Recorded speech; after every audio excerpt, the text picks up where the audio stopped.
So we just watched this video about forests communicating with each other. In some ways, cooperating, helping each other. In some ways, that fits with a Lysenkoism interpretation. So, Lysenko. And I want to, Lysenko, who was Lysenko? The Lysenkoism became a way of doing science in the Soviet Union. It prevailed from the 1930s to the 1950s, early 60s. Stalin was for it. And then in the wake of Stalin's death, it gradually, not instantly, fell out of favor. Trofim Lysenko, and I want to show you, actually, let me show you a picture here of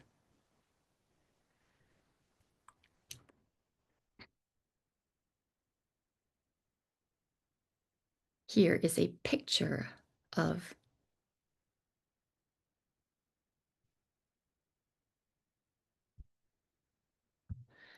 this is a picture of Trofim Lysenko, and he was a peasant born in 1898. He died in 1976, and his name puts a stamp on one of the most bizarre episodes in Soviet, uh, the history of Soviet science. His rise began in 1927 on the verge of the Great Break, when the move towards collectivizing and modernizing agriculture is about to begin. And I want to, I'm going to read you right now a bit from this book. This is by Paul Josephson and a number of other authors, An Environmental History of Russia. And here's just these few paragraphs. So here's Trofim Lysenko, and I guess this is from Lysenkoism recently in the news. This is an article in an online journal, Science-Based Medicine, published in March of 2025 with the headline, Make America Healthy Again, the New Lysenkoism. And the byline, Trofim Lysenko was a Soviet scientist whose dogmatic science denialism led to mass famine when his ideas were applied to agriculture. Robert F. Kennedy Jr. is a lot like Lysenko in his science denial. Will his results be as disastrous? So here, Lysenkoism in our day and age is in the world again. Let's know something about Lysenkoism. And so here, reading from an environmental history, Josephson et al. Write, Trofim Lysenko, a quack biologist with neo-Lamarckian views of inheritance, advanced other ideas for the transformation of nature with the forest defense belts. If I say neo-Lamarckian, or actually, let's pause a little bit and come back to the biology lessons that you probably had about genetics, right? If I and here I'm gonna draw out your participation here, if I may. Who was Darwin? What did Darwin what is Darwin most famous for?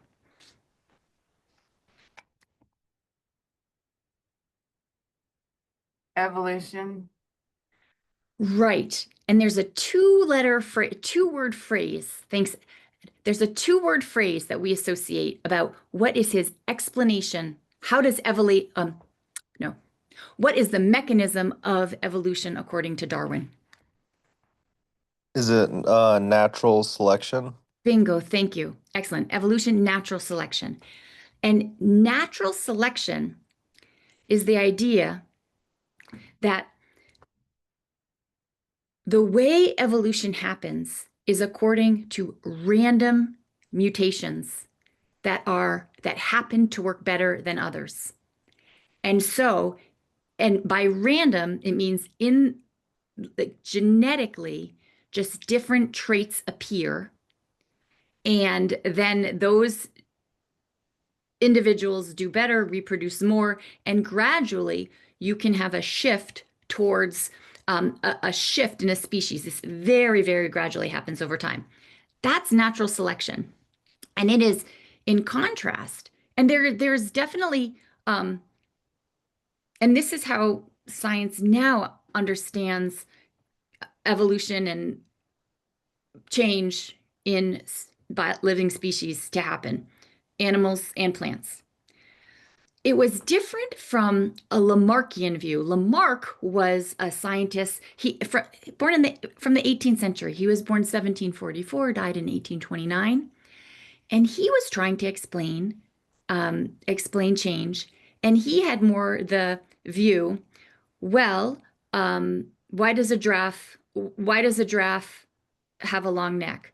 Well, an animal with a shorter neck, a giraffe, adapts during its lifetime so that, and then that works better having a long neck, for example, to reach high trees, and then passes those characteristics on to their next generation. It makes perfect sense, right? We see adaptations in every place. So that's sort of a Lamarckian view. And then, but Darwinism comes along and says, no, actually, it's just random. It's almost a little bit of a harder pill to swallow. That it's more chaotic, less purposeful. It can be very destabilizing. And Trofim Lysenko kind of re-embraced this Lamarckian view that had by this point been disproved in science to say, no, species can adapt during their lifetime and pass on inherited characteristics to the next generation. Let me bracket in here, there is a field of science, epigenetics, about ways in which life experience might actually alter the genetic code in a way that can get passed on. I am saying all of this kind of as a historian and current advisor who is not that kind of doctor. So I am not, I am not weighing in any way on the TED Talk that we have just on the TED Talk that we've just heard from Dr. Samard, pardon me. Gifts so good. My family's gonna think I can read books, which is Sorry about that. So that is not my point here. I want us to identify some of the, well, if we can summarize what's being said and identify the kind of story that's being told here and just be different, as interpreters of the world and the past. So Lysenko comes in, and that's one of his things that, like, no, science doesn't work the way natural selection doesn't operate the way Darwin said. Species can adapt during the lifetime and pass those characteristics on. And that's what is meant by neo-Lamarckian. So continuing. Trofim Lysenko, a quack biologist with neo-Lamarckian views of inheritance, advanced other ideas for the transformation of nature with the forest defense belts. He believed he could transform the natural environment and the flora and fauna in it to the betterment of agriculture. In 1948, after leading an important agronomical institution, it was declared that Lysenko and Lysenkoism were supreme in biology, and that genetics was a, quote, bourgeois pseudoscience. Right? This is the important part. This is where you see the Soviet Union adopts this line of categorizing a branch of science as bourgeois pseudoscience. And genetics was a bourgeois pseudoscience, the political climate for expressing any environmental concerns based on Darwinian notions grew untenable in many fields. Many officials and increasingly scientists who fell under the spell of Lysenko saw nature solely as an economic resource. They also believed firmly in the ability of the Bolsheviks and Bolshevik scientists to alter nature for the better, and in so doing, to alter plants and animals to serve socialism. They rejected genetics because of their impatience. The plant hybridization specialist Ivan Michurin wrote, quote, "We cannot wait for favors from nature. We must wrest them from her." And so unlike Darwin's views of competition, Lysenko's view held that members of the same species helped each other to fight weeds if planted in clusters or nests, and he also urged planting of winter wheat, oats, potatoes, alfalfa, and so on, alongside acorns to join in the battle with weeds, which, perhaps symbolically, stood for other enemies of Soviet society. According to his concept, plants belonging to one species did not compete with each other, but even collaborated. Like workers against the bourgeoisie, they collaborated against weeds and other common enemies. He and his followers carried out a violent attack against Sukachov and the commission who believed otherwise. And because of the urgings of Lysenko to adopt a collectivist planting technique, this is what a collectivist planting technique, by autumn of 1956, only 4.3% of the trees were healthy. The failure of the plan cost an enormous amount of money, and after 1953, no mention of the plan was found in Soviet media. The belts failed, and planners and silviculturists, that's like a foresters, we might say, silviculturalists, resorted to less ambitious but ultimately as damaging forest techniques of clear cutting, pesticides, herbicides, and brute force technology. All right, stay with me now, some kind of summary on Lysenkoism, although not the whole story of him. Lysenko's success at this time was tied to three factors. First, the party promulgated slogans that touted the conquest of nature. Second, mass mobilization was required for such large-scale projects as forest defense belts and hydroelectric power stations. Armies of workers in mass construction trusts, but often with rudimentary equipment, were deployed to build socialist nature. This struggle with nature somehow resembled class struggle and might take years, the authorities acknowledged, but would ultimately be successful. Third, Lysenko was of peasant origin and in no way a czarist remnant. And in many ways, what accounts for Lysenko's rise in some way was that it very much spoke to the Soviet story. And I'll remind, there's a book called The Affirmative Action Empire, where not race or gender, but class is the primary identity determinant.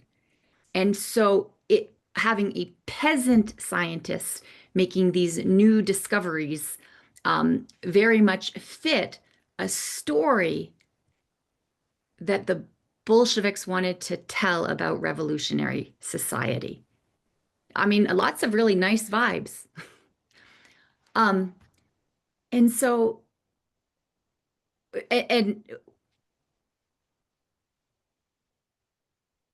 in consequence, I mean, it's now found that, so basically he's mostly dealing in agriculture and saying, plants will cooperate with each other as opposed to a survival instinct of an individual, right? I don't know if any of you have ever watched World Wildlife. I grew up watching like World Wildlife, when David Attenborough was still a young man, and you would see a herd of hartebeests, for example, going across the plain. And in earlier narrations, there would be one, maybe old hartebeest hanging back when there was a predator, and the view was even saying, "Oh, look at this one old person sacrificing himself for the good of the herd, and so that others may live. This old individual will sacrifice himself." And then other biologists came along and said, "That's not what's happening. That is not what's happening. What's happening is that elder individual cannot keep up, and he is competitive, he wants to survive, but he can't because his body is no longer there, and he gets them." But it was wrapped in this story of animals looking out for each other. I understand that I am saying this in a world where now research is showing that animals like whales and elephants may indeed be capable of self-sacrificing behavior. Certainly what we've learned about whales and their languages among language groups, and emotions in whale songs is enough to really unsettle certainties about the animal kingdom being incapable of sacrifice. That's why I'm prefacing all this. I'm not a scientist. I'm not a doctor. But what do we do with all this? Any questions? Any suggestions? What do we do with all this? Because when in retrospect, Lysenkoism for Soviet science had really bad consequences. In terms of agriculture, it didn't steer them towards a way of long-standing sustainable higher yields. And in terms of the prejudice it developed against the genetics as labeling it a bourgeois pseudoscience, and we're not going to go there at all, definitely deflected it from making scientific progress in a vein that we currently recognize as quite important. And so, and then in professional human terms, many scientists that objected to Lysenko's views and work were not only not funded or demoted. In some cases, some individuals were even imprisoned, and there were about 3,000 people suffered very, serious consequences of not just losing your job, but being kind of ousted, etc. So on some, the downside is bad. Even if I've just showed you this video of a forester, a certified forester, talking about ways that certain species might actually engage in exchange that we might define as collaborative. And I've just talked to you about ways in which some research is suggesting animal communities might behave in ways that are cooperative, not collaborative. So is this just a total, am I just messing with your minds? Like, how should we understand all this? And now I'd like to sort of pause and get a couple of reactions or questions at least, because I understand I'm kind of throwing random things at you. But so what are we talking about here? And is there a lesson we might draw in terms of navigating information we encounter?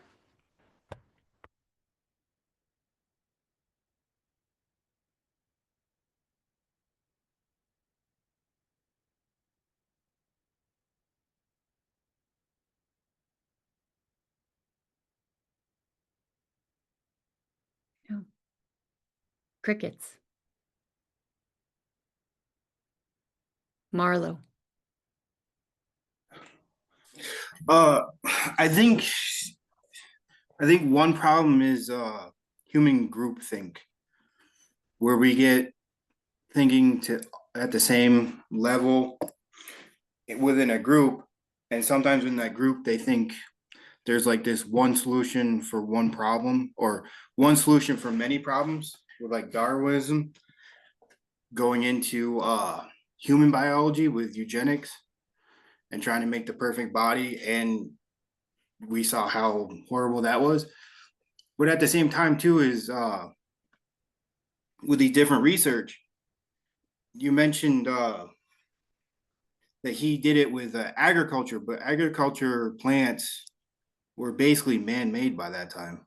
We had switched them from what they originally were to, make better crops, better yields. So maybe they lost that connection by that time, and that's why it didn't work. It's Yeah, just well, oh, what, okay, great, thanks. I want to ask like what you meant by plants by that time were man-made and get like a bitter, or what do you mean by that? And then I see Noah and Kelly. like if you look at the original corn, it's very small, like original, but then we Oh. kept on evolving it and changing it to make it bigger, sweeter, and all this stuff. So maybe they lost that genetic code to communicate with each other Ah, in a okay. sense. Mm-hmm, mm-hmm. So So maybe you, that's why it didn't work with agricultural plants. okay, I like this. And I want to kind of identify what I'm hearing from you. I hear you, Marlo, making an effort to like answer um answer and you're coming up with the hypotheses that maybe modification led to like something was a certain way and changed, and maybe this is the reason why. That is exactly what like the front end of the scientific method does. But I would even almost say, here, I've put all this scientific biological stuff on the table without having the expertise. I'm not here to give the answer. I'm not that kind of doctor. Um, so why might we even talk about it? But I appreciate what you're doing. And so I'm just sort of even trying to identify. Let's go to Noah and then Kelly. Yeah, sort of building on the same point is, and the lesson I'm taking from this is, well, I kind of wrote it jokingly in the chat, but essentially don't be a slave. Like, how do I put this? Don't let ideology turn into a hammer which then turns everything around you into nails, I suppose, because that almost made sense. But because sort of, I don't know, the description of Lamarckian anthropology slash forestry is sort of is to I don't- it's a fascinating space of willing one's perception of how society should be in the abstract onto physical processes, and those two don't have to be the same. Uh, the d different things can be different. It's all part of the same system, but you don't need to make metaphors literal. Uh, and Thanks. I very much appreciate that. And the way you put it in the chat, maybe don't apply societal metaphors to our understanding of forestry. I think all of this is a great way of saying it. I actually very much love this saying, when you're a hammer, every problem looks like a nail. I think there's a lot there. Um, Kelly. Yeah, I was curious, does the idea of genetics as this bourgeois, pseudoscience, is it connected in any way from the emergence of um, the theory of eugenics that was like kind of happening in the West? Or is it like related, or is that a completely different thing? Great question. Yes, I should bring in eugenics here because let me point out remarkably, eugenics, the study or belief in the possibility of improving the quality of the human species or a human population by such means as discouraging reproduction by persons having genetic defects or presumed to have inheritable undesirable traits, or encouraging reproduction by persons presumed to have inheritable desirable traits. That is a definition of eugenics that I just happen to have in front of me because it is related. And oh my gosh, sorry, this is why I shouldn't interrupt. When you're a hammer and a sickle, every problem looks bourgeoisie. Oh, that is a really great twist on a very standing metaphor that I mean that one could really play with.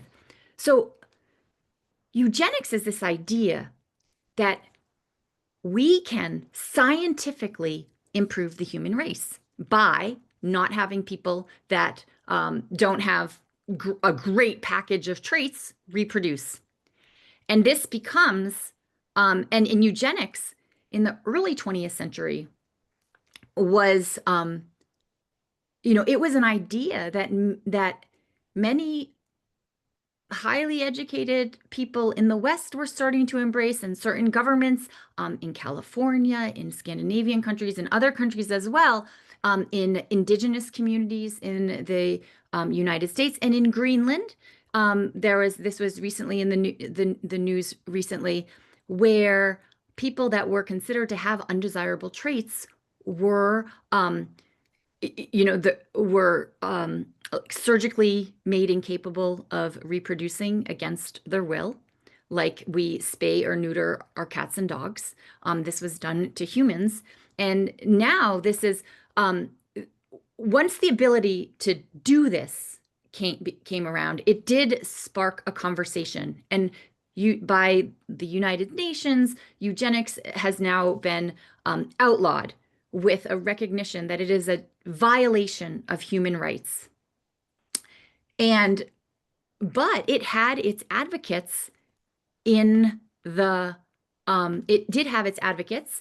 And by the way, even now, Professor Luis Campos, who was at UNM and left, our historian of science, gave this lecture about how functionally genetic testing is contributing to essentially a manifestation of a soft eugenics. I'll leave that aside. These are very difficult issues. But perhaps ironically, Stalin rejected eugenics. A scientist from the West, in contrast to the rest of the world, he would have nothing to do with it. And as technocratic as it was, Stalin, the man that came, a eugenicist who promoted eugenicist ideas to Stalin as the way, you want to remake Soviet man? That's what your revolution is about after all. Here's a method to really get there.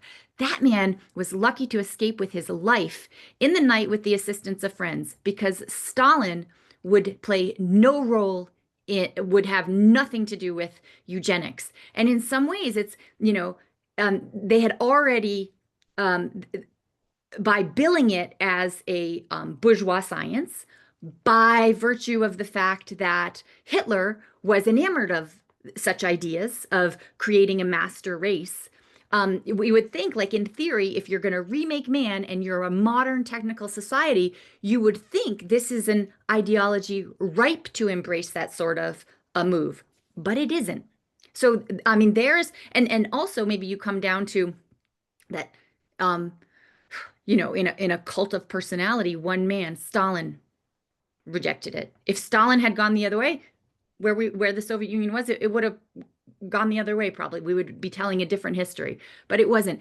So it is related. I think that, to make a long story short, I think that if Lysenko's has this hugely bad a largely negative legacy, and his work mostly focused around agriculture, his rise being associated with this branding of a rejection of genetics as bourgeois science probably is important in accounting for how, like, on the one hand, and we might, to bring a moralizing to it, we might say that was good, the Soviet Union rejected eugenics, but that was bad, that genetics is this important branch of science that they didn't develop. Does that make sense of kind of trying to make sense of, and there are really contradictory threads in all this. And I see we're out of time. We have to wrap up. What I'll do is just read this. I see Megan and we have a couple discussions in the comments, and we'll go with this. But the take-home point, if I was to say one take-home point, now you know who Trofim Lysenko was, and you can learn much more about him than we have in these perfunctory comments.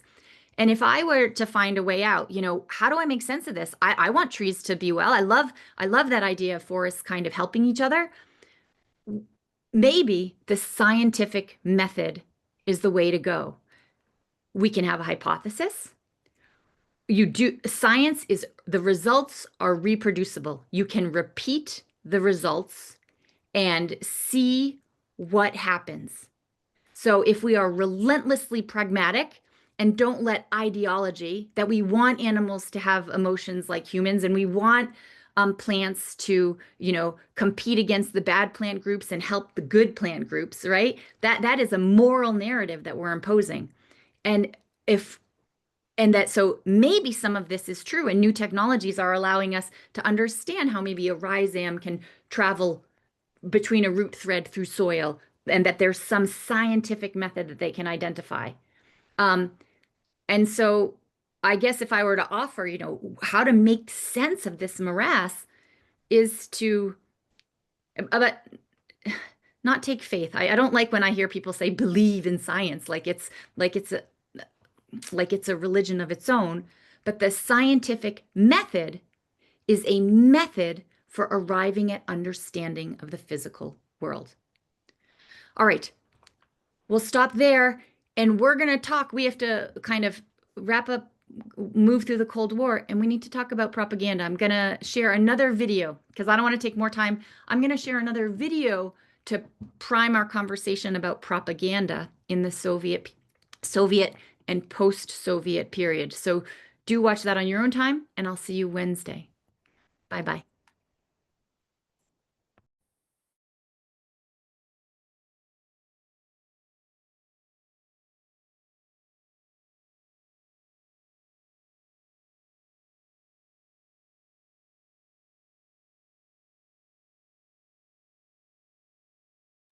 Oh, I like Megan. I appreciate Megan's comment very much that I'm just reading now.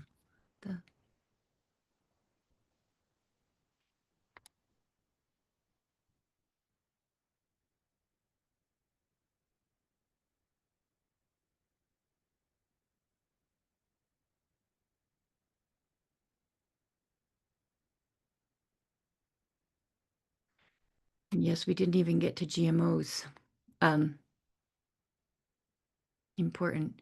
And some people will say GMOs, it's just moving, it's just accelerating what humans through planting and experimentation have been doing for millennia already. What's the problem?